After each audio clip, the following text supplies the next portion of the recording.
Hey everybody, it's Jason Shadrick, and I'm back again with Andy Ellis. How you doing, Andy?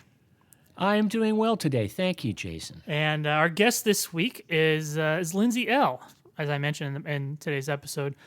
Ever since we first had the idea for this podcast, she's been on my list to have as a guest. And now that she has a new album coming out August 14th called Heart Theory, I thought it'd be a good time to get her on.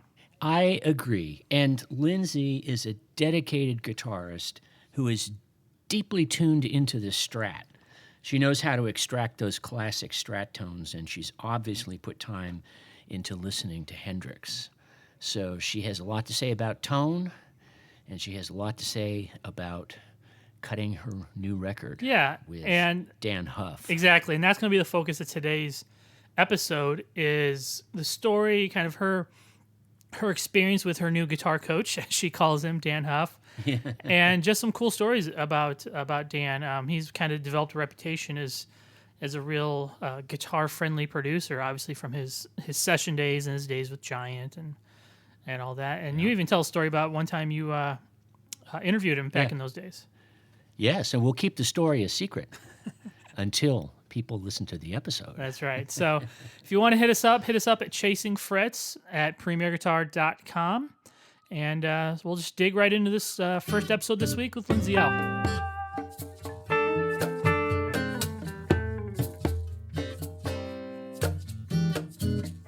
All right. Hey, Lindsay. We are so happy to have you here as our featured guest this week on Chasing Frets. How are you doing? Hey guys, thank you so much for having me on. I feel so honored. Oh yeah. No, we're honored. As soon as we came up with the idea for this podcast, we knew it was just going to be a matter of time before we found an excuse to hang out with one of our favorite country guitar people. Yeah. Well, it is my pleasure. I'm a fan of what you guys are doing, and when I can talk about all of my nerdy tendencies, I mean, I never. What's better than that? I never turn that down. Yeah, right. So about a little over a year ago, you came through Iowa. I came out to the show, and we were talking, and you were in the early stages of getting everything together for this new record. And I said, well, who's going to produce it? And you said, Dann Huff. And I said, you did it. You did it. And I just gave you a high five. I was like, that is it. So tell me a little about the beginning stages of getting Dan to produce your record. So yeah, Jason, I mean, I remember when I first moved to Nashville 10 years ago, I put Dann Huff's name on a vision board. And I was like, one day I'm going to work with this man. I don't know when.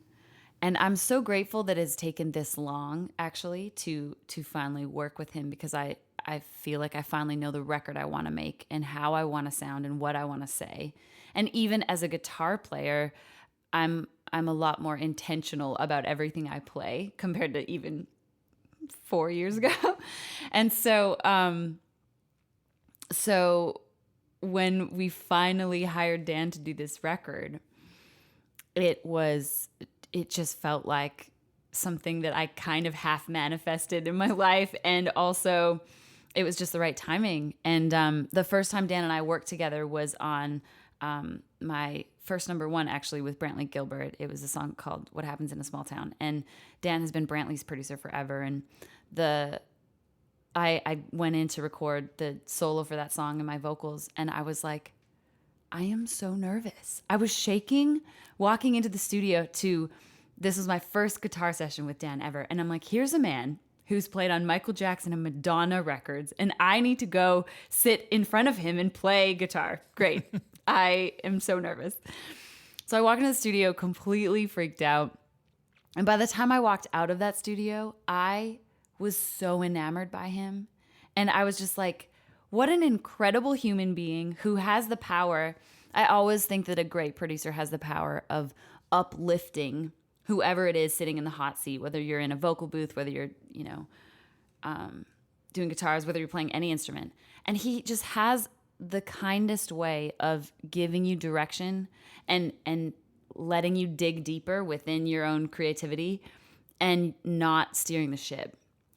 And so I walked out of that studio being like, this is amazing. I'm going to hire him to do my own record. He's the best ever. And the next day I went back to fix a couple things and he sat me down. He's like, Lindsay, for a jaded guitar player, I was really inspired by your playing yesterday. And I'm like, Dann Huff, that is one of the coolest things that you ever could have said to me. And it's just been such an incredible experience working with him. He is truly gifted. And as a producer, for sure in the country space, but, obviously he came from, Giant and his rock days in the 80s. But he has the ability to work with artists from, Kane Brown to Lainey Antebellum to Brett Young to myself. And they're just completely different projects. So I was very excited to, bring him this new body of work, this album that I've been writing over the past 3 years and bring it to life with him. But as a guitar player, everybody was always like, why haven't you worked with Dann Huff yet? And I'm like, the time will come, don't worry. And the time came, guys, and it has just been so eye-opening. And my favorite thing about playing guitar with Dan, I call him my guitar coach now, because it's like, I really feel like he's like a football coach. Like he watches my game and then picks up on the little things that is like, okay, if you do this differently, it'll improve your game. It'll give you a faster sprint. If you do this differently. And so because he understands it so well, we were able to talk differently than I do most producers, for sure. And he did understand also how to mix, my vocal and guitar above a whole track. So we would record, the whole song, and then my guitar would float above that, and then my vocal would float above that. And like recording guitar in the studio, recording solos and overdubs and doing studio sessions is always a little bit more of an intimidating thing for me, because playing live, things just live in this space that is like so about the moment and the room and this this place that is only that night. And yet in the studio, you were recording things in concrete forever. And so it's like, you better choose your notes wisely.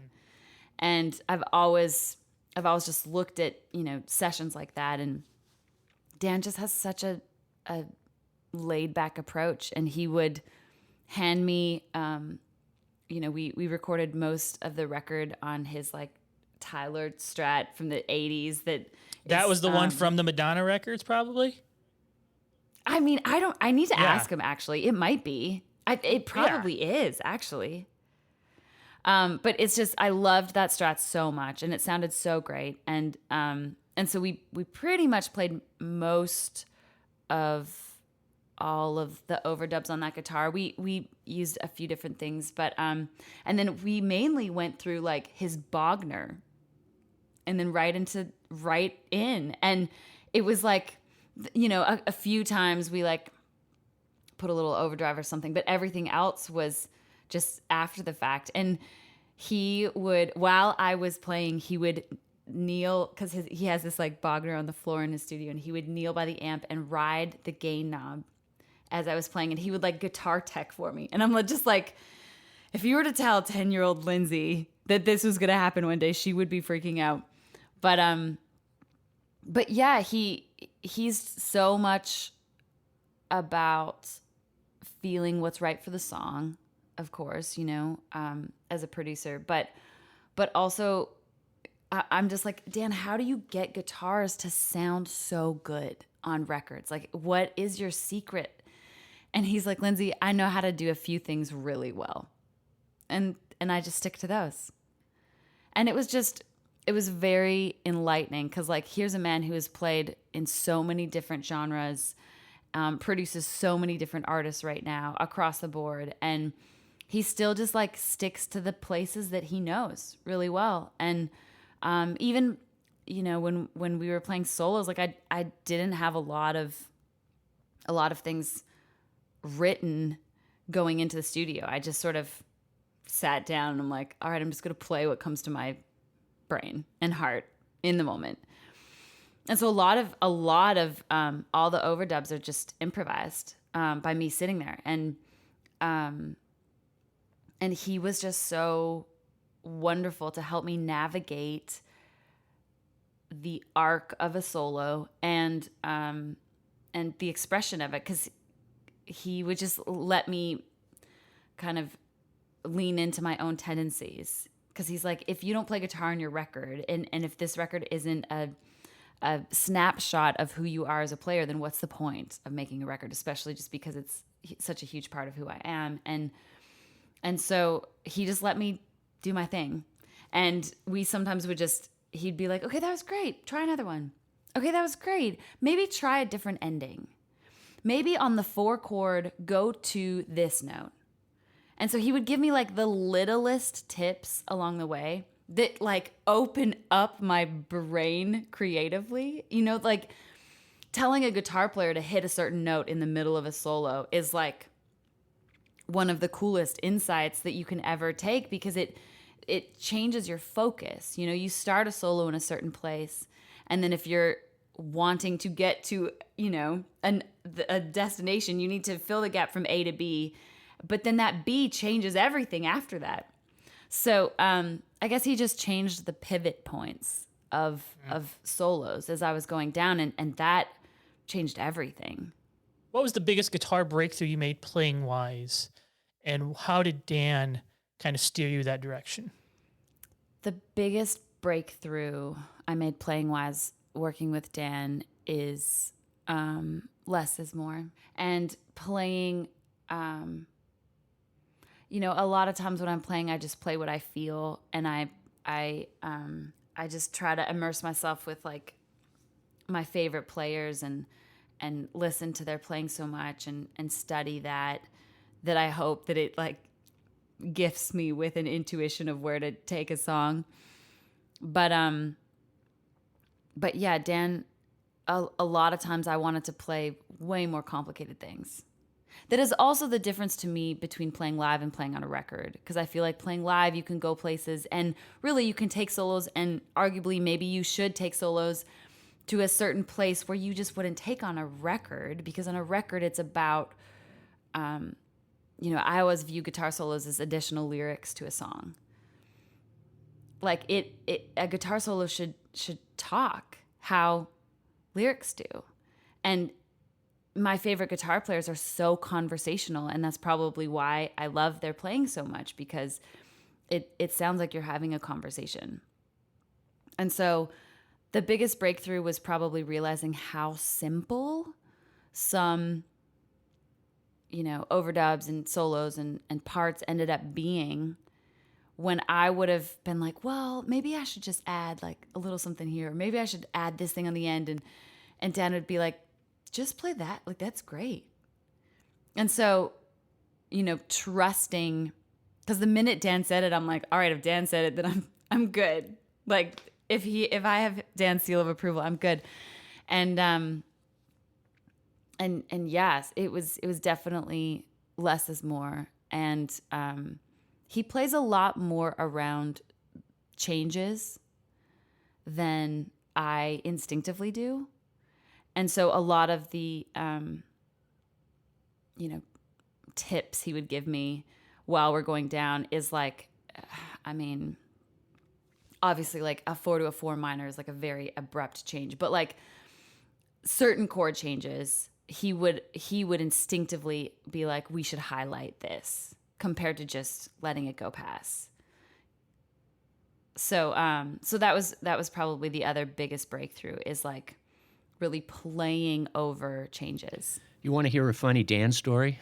I always do. I love that man to death. Okay. So I interviewed Dan, this is in the early 90s, during the Giant era. And I was talking to him about, this was a face-to-face interview, so it was really cool because we could share the vibe, you know.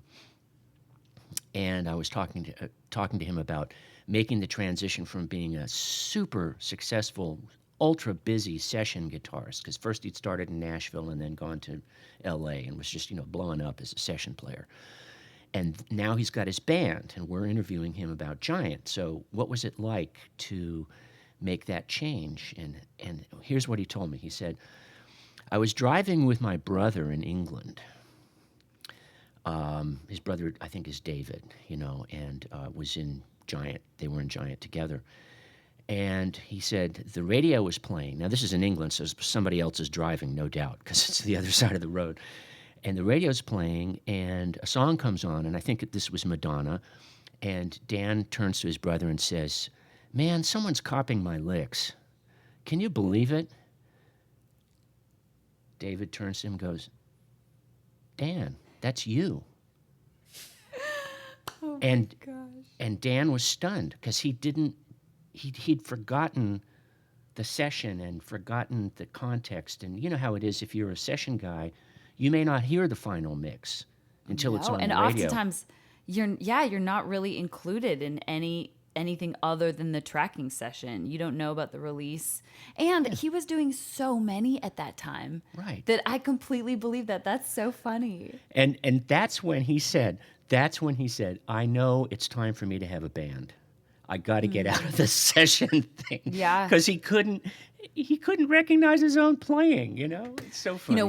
One of the coolest stories, because we would just talk in the studio sometimes about those days, and he said when he was on the Michael Jackson session, and Michael was there, and he walked in like kind of dressed as a homeless dude. And Dan at the time, he was like, if I would have, because he was still pretty young. Like, I think he was early 20s when all that stuff was going on. Mm-hmm. And so he was like, if I would have been a little bit older, maybe I would have been more, nervous about going into the room with these like really hot guys. But he just was young and ready to take on the world. And so he would just go in, and he ended up asking Michael why he was dressed like that.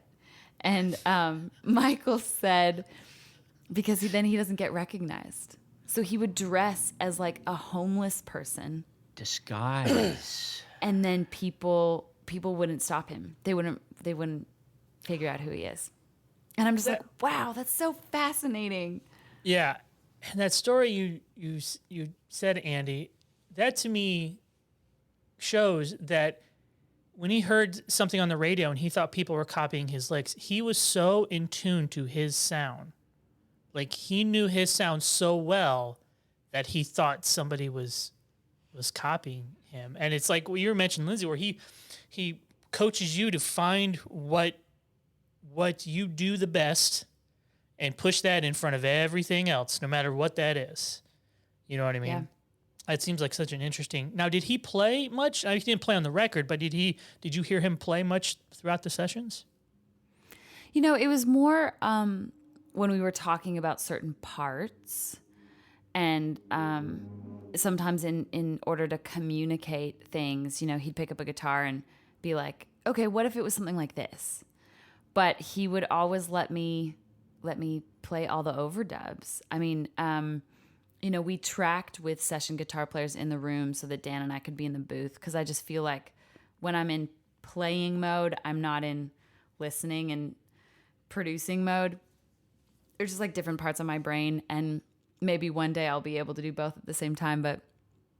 But so we had, session guys tracking with the band as we were recording all of our beds, and then I would just do overdubs after the fact. So yeah, I mean, Dan and I would play things back and forth, and he'd be like, okay, well, let's play it. What if we played it like this? And I was like, okay, well, what if we play it like this? And so it was kind of cool to be able to just have somebody who could speak the same vocabulary and just have so much insight, I've only seen him play live once, and that was completely unexpected on a random night during NAMM at the Station Inn. And it was, I think, like a Little Walter amp party, and he comes slinking in the back door, and Vince Gill and Guthrie Trapp and a bunch of cats were there, and he comes slinking in the back door, and he gets up on stage and he plays the Jeff Beck song, "'Cause We Ended as Lovers." And you could hear nobody like even breathed while he was playing that, and that was it. And then he played his tune, and then he went. Disappeared. Yeah. Dan, the way Dan approaches notes is so inspiring to me. Like, you can learn something like, okay, let me get my guitar here. You can learn something like, okay, those two notes. And Dan could play them 18 different ways. Like, he could play them with a finger or with a pick or sliding down or sliding up or bending into it. Like, he just had so many approaches to the way you can play a certain phrase. And from studying, you know, his playing and hours of him playing in the studio and YouTube videos or whatever, I would pick up on that. Like, he was just so instinctive to what the song needed or how to emotively express that phrase the best for the song. Mm-hmm. And so I found we would also study a lot of that, of just like how to play things. Do I use a pick? Do I use my fingers? Do I hammer on? Do I slide into it? Do I use a lot of like double stops when I'm playing, and it's like I just always do. I don't know why. It's just something that's like I reach for in my tool shed. It's Hendrix. Quickly. Probably, yeah. Actually, Jason, that's true. And although there are a lot of overdubs with some double stop stuff on the record, there's also a lot of times where Dan was like, just play the single note. Like, it, especially in certain solos, it can just sound so saturated. And although I enjoy playing a lot of double stop stuff, a lot of times he was like, okay, instead of the double stop thing, just play the single note. And so again, less is more.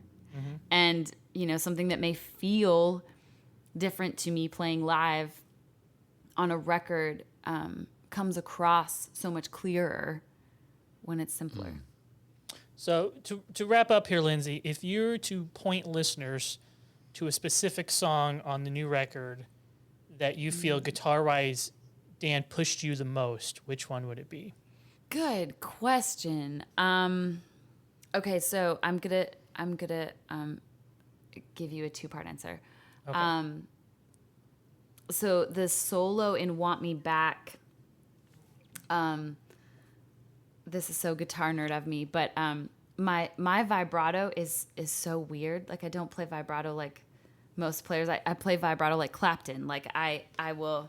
Nobody can see my hand, but my hand like floats off the fret and or off the neck of the guitar. And Dan always would be like, "You have really great vibrato. We need to lean into that more."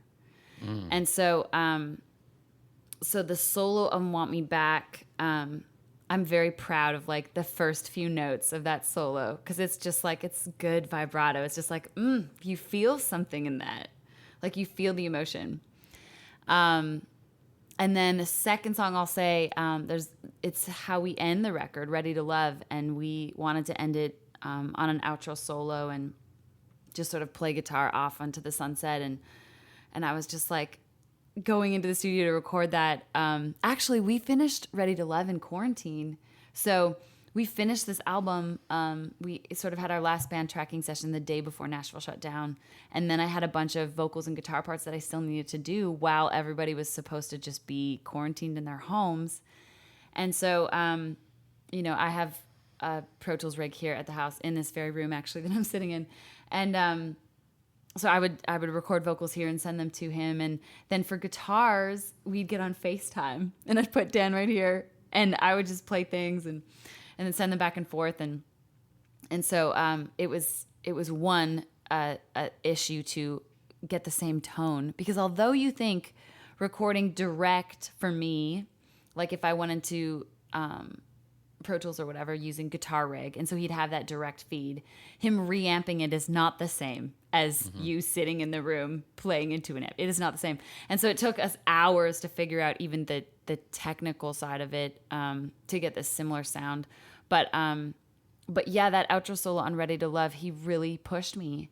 I kind of didn't necessarily know where it should go, and I had all of these ideas and yet, you know, sitting down being like, okay, now I need to play 2 minutes of guitar in front of Dann Huff. Great, cool. But And if that was the last song, you never felt like comfortable. You never felt like, yeah, I'll just do this today. It always hit in your mind that I'm gonna go play guitar in front of Dann Huff today. I know, and now it is one of my favorite things to do, honestly, just because he's just such a beautiful human being in person, and he lifts me up musically. So I love it now, but there were moments where I'm just like, whew, I don't know what to think.